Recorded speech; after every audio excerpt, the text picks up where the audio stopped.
Sisters who watch. Sisters who watch. Sisters who watch. The Oscars. Hey, oh, hey, welcome to Sisters Who Watch. Hello, we are together. Yes, if you're watching us, it's the two of us in the same room. Yes, your favorite podcasting sisters. I'm Shelby. And I'm Laura, and we're sisters who watch everything TV, movies, sports, concerts, and even way too long award shows. We love to watch, and we love talking about it even more. Here we're watching The Oscars. The 97th Academy Awards for the best 2024 movies. Yes. And before we get into our review, PSA, make sure you're giving Sisters Who Watch 5 stars. 5 stars wherever you listen, rate, download, subscribe, auto-download episodes. Follow us at Sisters Who Watch on all social media platforms. Yes. Donate, buy our merch on our website, sisterswhowatch.com. Thank you. All the things. We appreciate y'all. So let's dive in. Hopefully you guys know the Oscars. Yes, celebrating the best in film. It's been going on for nearly 100 years. And we have some thoughts. We literally just were watching them at a viewing party with some of Laura's friends. Yes. It was fun. There was a ballot to see who would guess the best winners. Neither of us won. No, but that's okay. You know, we were like middle of the pack. Which is fine. Yeah. We voted with our hearts. Yes, we did. Absolutely. What were your expectations coming into the Oscars? It was a pretty open field, a weird Oscars campaign season where there wasn't a clear frontrunner like last year with Oppenheimer. It was pretty clear Oppenheimer was going to clean up. Whereas this year, it was Emilia Perez, and then it was Brutalist, and then Anora. Like, it was hard to know. Even one point, Conclave, people thought could do it. So it was a wide range of movies without a clear frontrunner until recently. There's been some Anora momentum, winning big at the DGAs, the PGAs, the Indie Spirit Awards, and all of a sudden it felt like, oh, the Cannes Palme d'Or winner from last year, Anora, might be able to pull it off. And they did. Spoiler alert, it was a big night for Anora. They won 5 Academy Awards, including Best Picture, Best Actress, Best Director, Best Editing, and Best Original Screenplay. Huge awards. Wow. And Sean Baker won 4 out of the 5 himself. The first person to ever win 4 Oscars for the same movie. Wow. Insane. Also, coming into the show, there were, some controversies. Yes. We talked about some shifting front runners. Let's dive into it. Yes. So, if you've been living under a rock, maybe you didn't hear about Carla Sofia Garzon's Twitter fiasco. Some old tweets resurfaced where, sadly, she had some racist comments about Muslims in Spain. She had racist comments about George Floyd. She was unhappy with the Oscars, especially for how they were celebrating diverse people. She also had comments about Hitler and how he wasn't that bad. Like the worst kind of tweets you could think of, especially for someone who is now a transgender woman and woman of color, a part of marginalized groups. Yeah. And playing someone in a movie that's all about, owning who you are and repenting for your mistakes and uplifting communities and women. So it was crazy for someone who was making it clear that they cared about diversity during this awards campaign to all of a sudden have their history resurface that was not the case. Bad luck. Yeah, really bad luck. I remember hearing about the controversy and being very surprised and disappointed. Like, wait, this crazy Latina transgender woman is saying all these, problematic racist things. Very disturbing. It's kind of giving Caitlyn Jenner and how she's a Trump supporter. Not gonna lie. Yeah, it has that same energy. Yeah, there's so many articles about it. Just look up and you can read the tweets yourself. And also, The Brutalist had some AI controversy. Yes, it had come out in an interview by either the cinematographer or the director that the Brutalist actors had AI to help with their accents because they had to do like different dialects in the movie, and it came out that in post they used AI to make the accents artificial intelligence more authentic. Yeah, not a good look for an independent filmmaker who's all about true cinema and watching movies in theaters and being very authentic.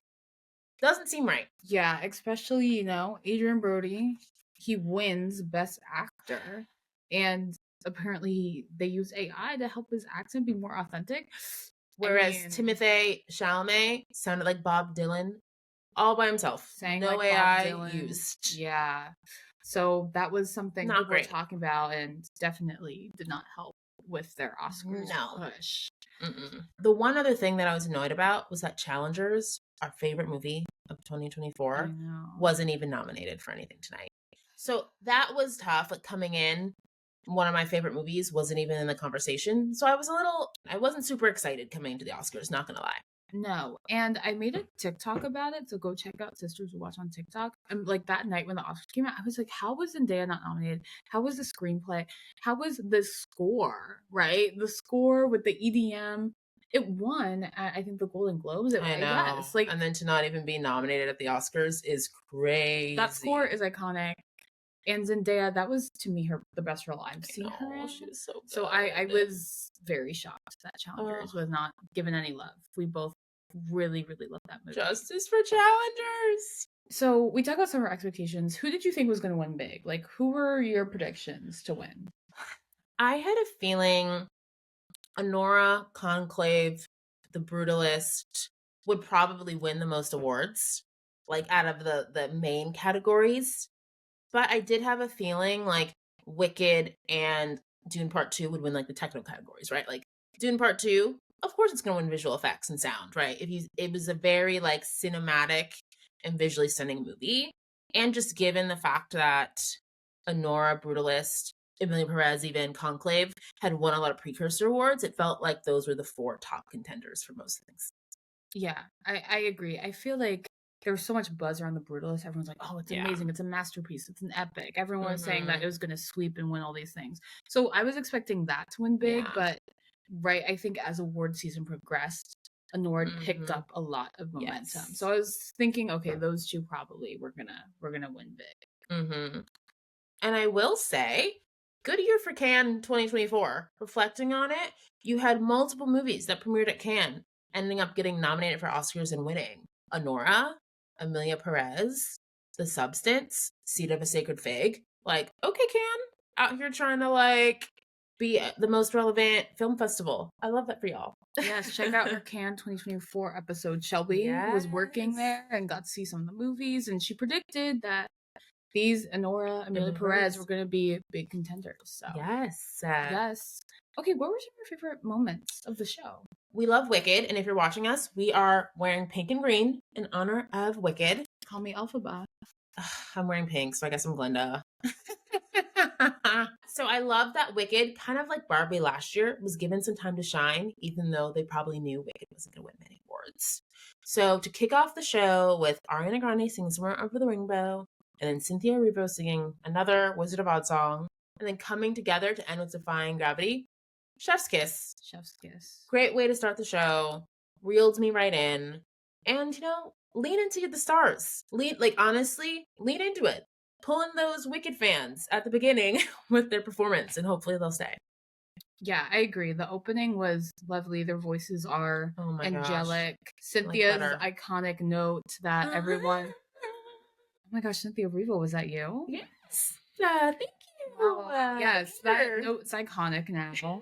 It already was iconic, but now just everyone's upset. So happy they got their moment to shine. I feel like that was, it's an honor to be nominated. I think some people were like, Cynthia was robbed. I don't know if I personally feel that way. I thought she was fantastic. She was great. But I was definitely not expecting her to win.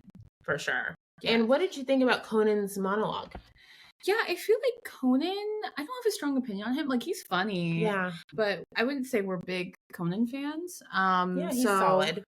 Yeah, but he did a good job. I think throughout the show, he was engaging and, goofy, doing his Conan things. I thought the monologue, it was long. It was almost 20 minutes. It was over 18 minutes. Crazy. Which was pretty wild.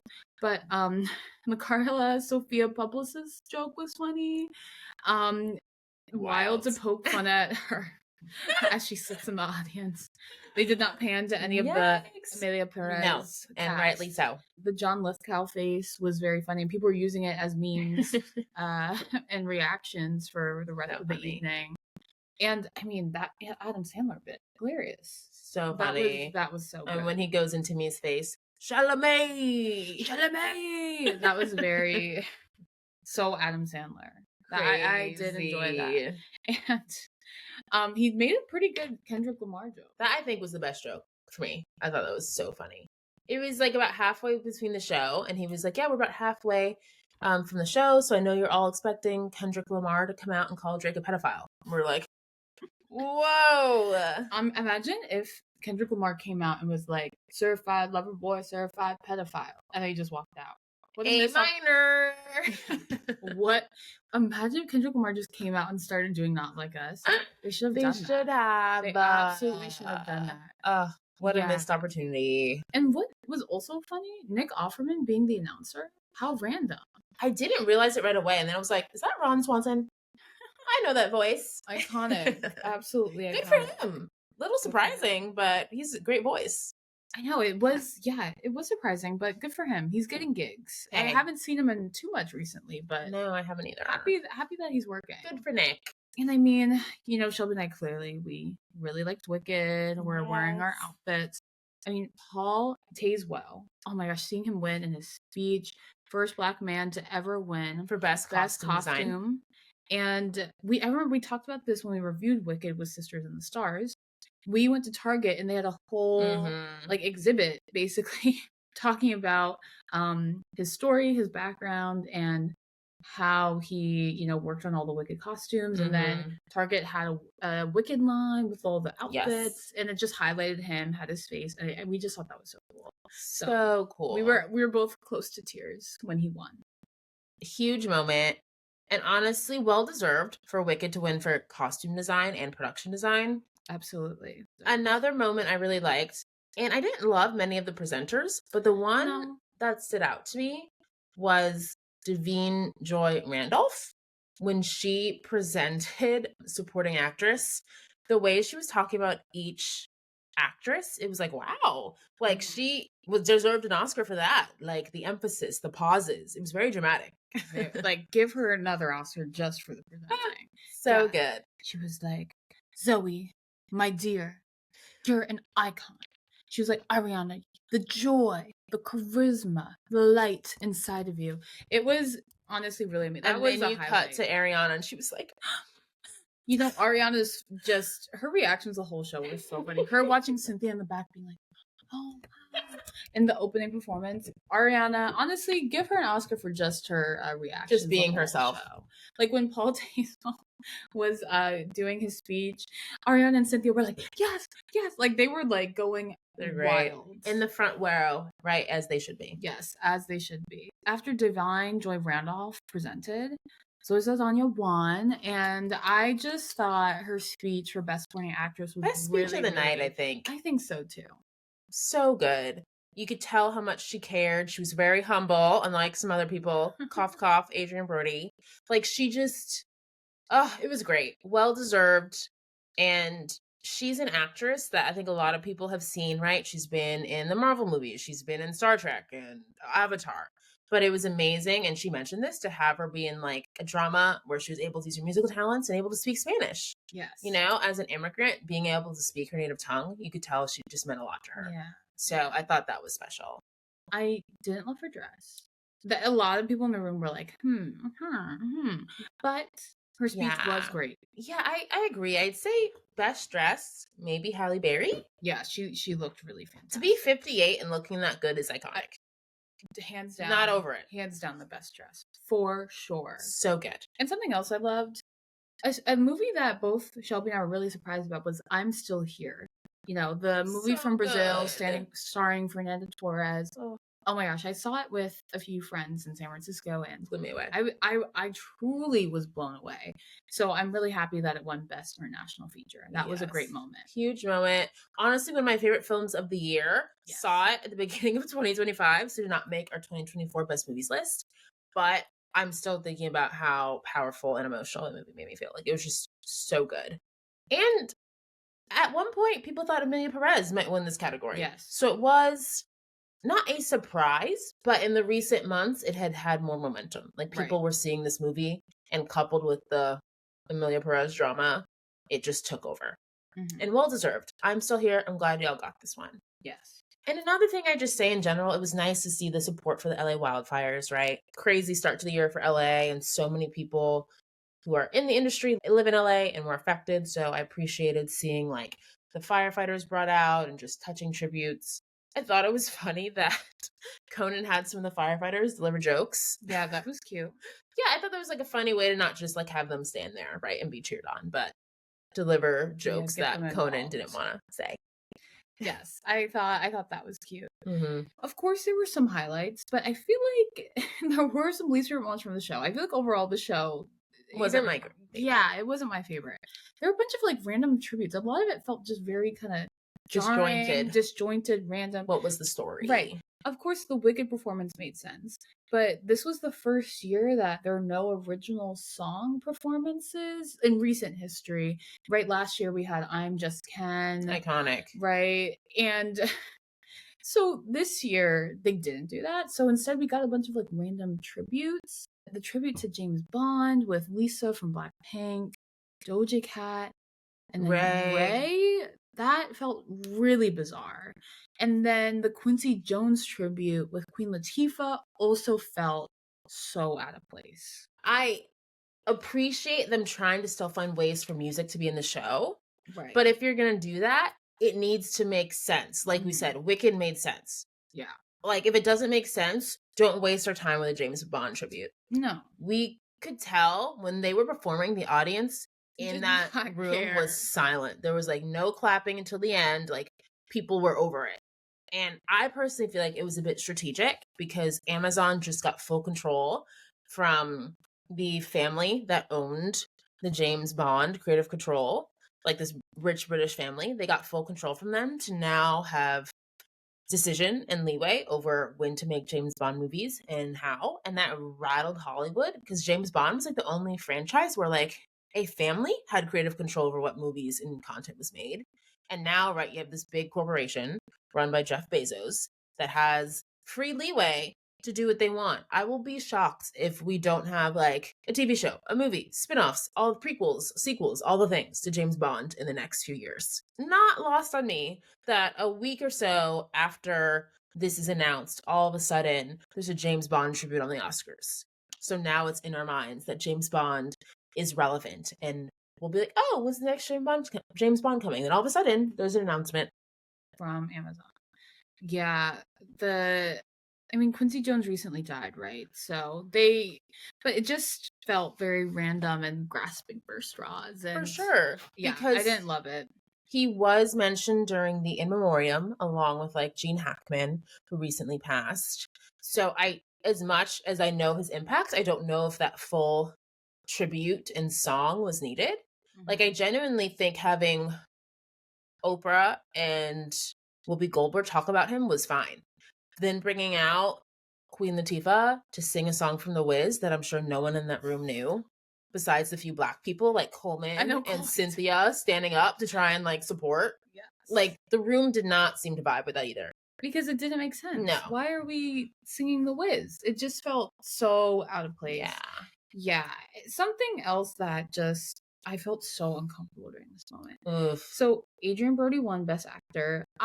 Two-time Oscar winner. I predicted that because everyone's talking about he's the front runner, so I was just like, okay, sure. But that speech was so icky, so cringy. It felt like it was giving entitled, it was giving ego, it was giving I'm better than all of you. The way he was like, I've done this before, don't play the music. He just felt, there were so many pauses.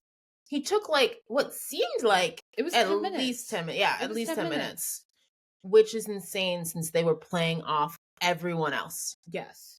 After maybe 2. Like the fact that he was given that long is ridiculous. And it's different if you were giving like an inspiring, powerful speech. No. His was a snooze fest and it was rude and entitled and self-righteous. And the fact that he was trying to be like, oh, this is such a big deal because, I won this 20 years ago and it's been so rough. And I'm like, stop. You're an actor in Hollywood. This is your second Oscar. Like, you're doing okay. You're doing okay. We don't feel bad for you. I don't think anyone feels bad, especially after that speech, bro. I could tell people were immediately feeling regret. They were like, why did we vote for this guy? The audience was not feeling it.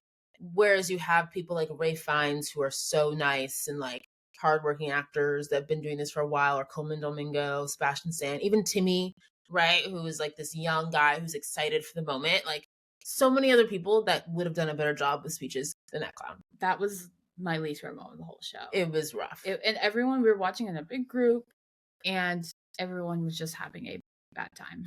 It was rough. I know, and he was like, I'll be brief, after the music started to play, and then he went on for another 5 minutes. It was like, bad. This guy has no respect for anyone else in the room. That's what it felt like. He didn't care. He was just like, this is my moment. I'm going to talk about whatever I want. And he was saying things like, we need to be inclusive. These are difficult times. Like, he was just saying everything but nothing. It's like that friend that like says all the buzzwords that doesn't actually get their point across or have any meaning. No, it was giving corporate jargon with no substance. Like that. It was very uncomfortable. Really bad. And speaking of really bad, while we were watching the show on Hulu, the feed cut out during the best actress announcement.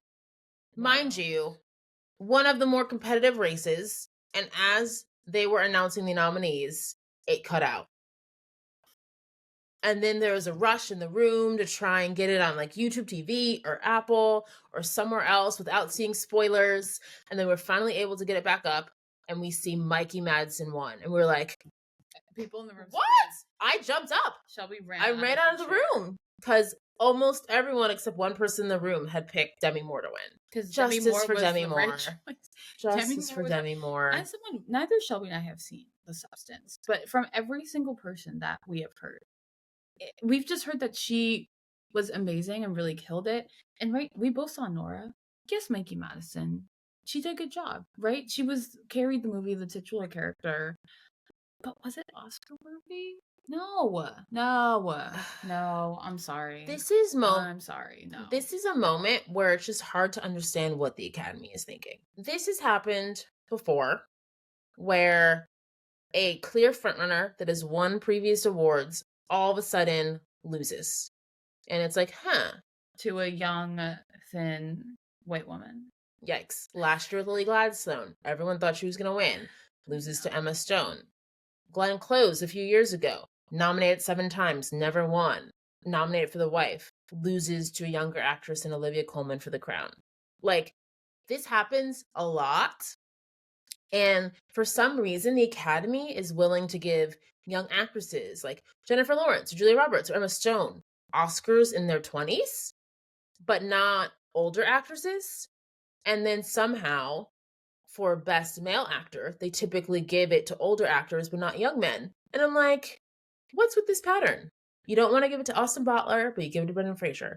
You don't want to give it to Timmy, but you're going to give it to Adrien Brody. It just is very bizarre. Like, why does there seem to be like a different pattern for these categories? Right. I mean, clearly they want a young, sexy thing to... like, right, especially just in the past few years, right? Like Emma Stone and Mikey Madison were both like very naked in their movies. Yikes. And they both were awarded for that. And they both were quite good in those roles. Yes. However, other people still won. Like, I genuinely am still so confused why Demi Moore did not win. Like, it doesn't make any sense. Because she's older. And older women don't deserve nice things. Like, that's brutal. I'm like, older women aren't valued. She said that she's been disrespected in this industry, and they were like, yes, we have disrespected you. You're right. We will continue to do it.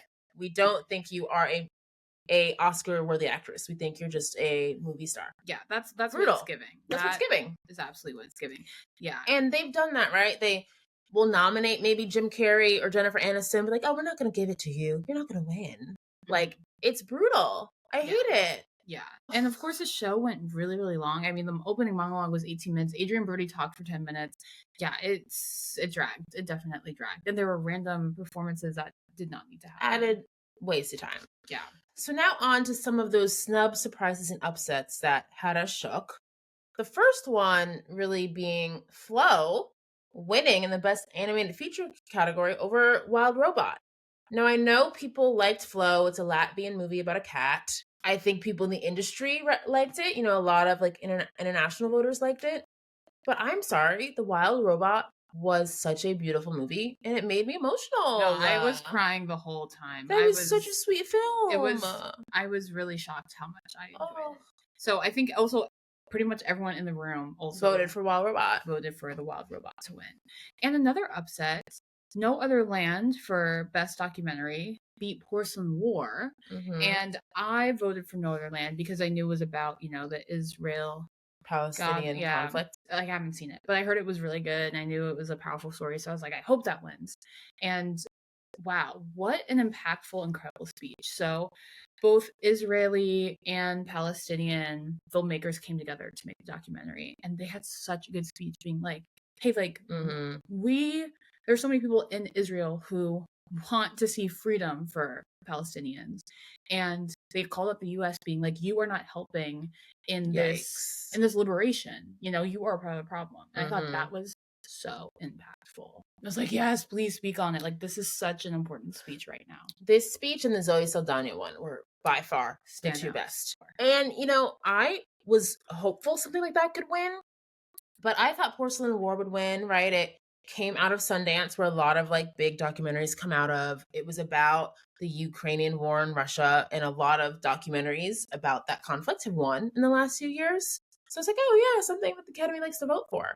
And I also, given how touchy Israeli and Palestinian conflict can be in entertainment and spaces, particularly given like the Jewish contingent, I was honestly a little wary that they might vote for something like this. So I am very impressed. I'm glad the Academy voted for a movie like this, and we needed that moment on the stage. It was very powerful.